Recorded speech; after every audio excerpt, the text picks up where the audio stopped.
the way, one of your sources, William Scarbeck, I would like to interview him.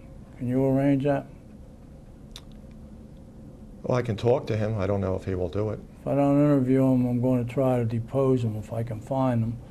Can you put me in touch with him? I haven't talked to him in years.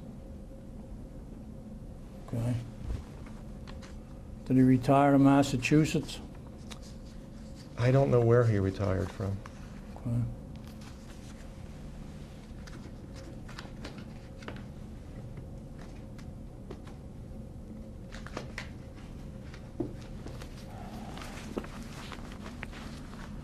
Now I'm going to go into the 90 report, but we'll get to that later, because it's hard to keep this stuff all in one thing. Here's the 90 report.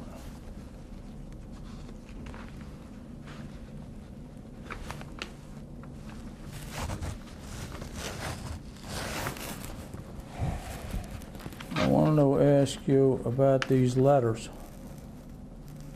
On your response in answers and separate defenses, which is a reply to the complaint, on page 6, number 22, defendant's responses to allegations headed facts. Denied that Temple University withdrew the book from publication as the result of becoming aware, quote, aware of its defamatory nature, unquote. To the contrary, Temple University Press withdrew the book from publication as a result of Berkeley's written threat to sue Temple University Press if it did not withdraw the book from publication. Now, what was your knowledge of this? What happened? You submitted it to Temple, and they even assigned you an editor, a kid named Micah Clayton, is that correct? Correct. And what did he do, Micah Clayton? What were his editing duties? Because you had another editor, you had a Jane Barry also, right? She was the copy editor. She was more grammatical and... Hands-on. Yeah, like an editor. She wasn't. She was a copy editor. Yeah, but I mean, she wasn't making suggestions as to truth and falsity and or anything Correct. like that, was she? What did Micah Clayton do? Did he do anything like that? No. What did he do? He acquired the book and moved the process along towards publication. He's the one that took you in there? He acquired the book. Because his father's a professor at Temple, isn't he? Right. Okay. But other than that, I mean, you thanked him in the book as an editor, but what did he edit? He didn't really edit anything, did he? What did he do? Well, there are many editors who do that. They are interested in a particular author or subject matter or book, and they acquire it. He just shepherded it, kind of, right? Correct. Actually, editing, he didn't do much. Correct. Is that correct? Okay. All right. And when they finally turned it down, if I remember correctly, although I don't know where I got this from, tell me if I'm wrong, it was your position that they didn't exactly tell you that they turned it down because of a legal opinion from an outside law firm that indicated that there would be very possibly passages in there which could be considered defamatory. Is that right? I would have to defer to my attorney. He was involved in discussions with them. Okay. You want to claim the privilege, Counselor? I'm not testifying. All right. You've seen the letter that I wrote to Miss Franchandisi, right? Right.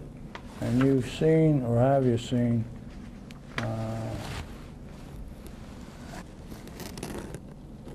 the letter I received in return from Alex Holtzman? I don't know which one you're referring to. Well, there's only one. I'm going to submit this. Did I give you a copy? No. Okay. Number 8.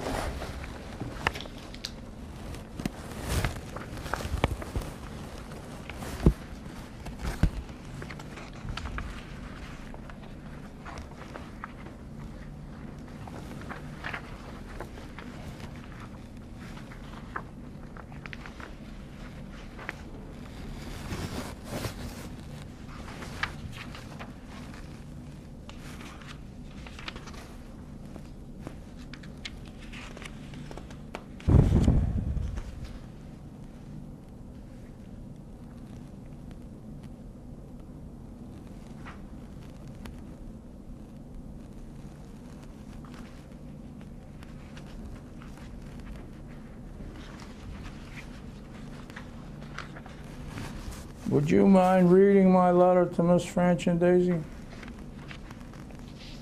Why don't you read it? I'm getting hoarse, that's why. It's your letter. Concerning the above-named Alan Hornblum, please be advised I have previously warned both him and his prior prospective publisher, Rutledge Press in New York, by certified mail, copies enclosed, not to use my name and any likeness of me in any form that is designed to be defamatory, hold me in a false light, hold me up to ridicule and contempt in the community, invade my privacy, slander me, or cause me any other tortious damage. Yet from the excerpt in the city paper this week, my name has been used as a crew chief, quote, of what Hornblum calls a, quote, two-fisted, beer-guzzling, ear and nose-biting group of blue-collar hoodlums from a working-class section of Philadelphia called Kensington and idiot savants, unquote, who were professional burglars and safecrackers.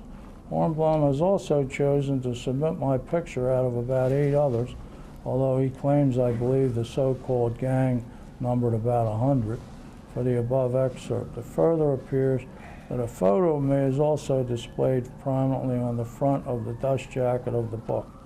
I hold a Bachelor of Science degree from Regent University, 54 graduate credits from Temple and Mass Media Communications, a master's degree from Rosemont College in English and Publishing, a post-baccalaureate paralegal certificate from Manor College, and have completed a year of law school at Regent University, Virginia, and I'm also a member of Phi Theta Kappa Honor Society and Mensa. I grew up in Germantown, not Kensington. My mother and father died when I was in early adolescence, and I was forced to move in with my mother's family in Kensington. I briefly lived there for 6 years when I was between the ages of 18 and 24, from 52 till 1958. I don't believe that is a crime. If so, then it is a crime which I believe the founder of your law school, Jim Beasley, may have also been guilty at some point in his early life, and many other disadvantaged youths who went on to become fine, productive members of the community. Although I was involved in some minor scrapes with the law, I have no police record showing a conviction for burglary of a private residence. In fact, outside of a drug case 24 years ago, I have no criminal record whatsoever in the last 30 years. Further, from the excerpt, although I knew one of these 2 guys, the vast majority I don't know. In fact, Louis Cripplebarrel, Hornblum's self-anointed leader of the gang, although I don't know where he was from, he wasn't from Kensington, nor were any of the people mentioned by Hornblum as Cripplebarrel's partners in crime. This is just more of the blatant falsehoods by which Hornblum hopes to unjustly enrich himself. I am hereby demanding the deletion of my name and likeness of me from this book and any product of this book, such as talk shows, motion pictures, internet posting, book reviews, etc. If you wish to defend any of this material, then I would like to come down to your office and vet any passage mentioning me, but sight unseen, I already know there is no way any accusatory material on me could be justified. In fact, I have once met Hornblum, and he never even attempted to ask me even one question about any of these scurrilous allegations. I would take great pleasure in suing Hornblum because there is nothing innocent about any of this, since he's been long since put on notice. Mentioning me was totally unnecessary to his project and done with malice and reckless disregard for my reputation and privacy, not to mention those of my family, which include young school-aged children.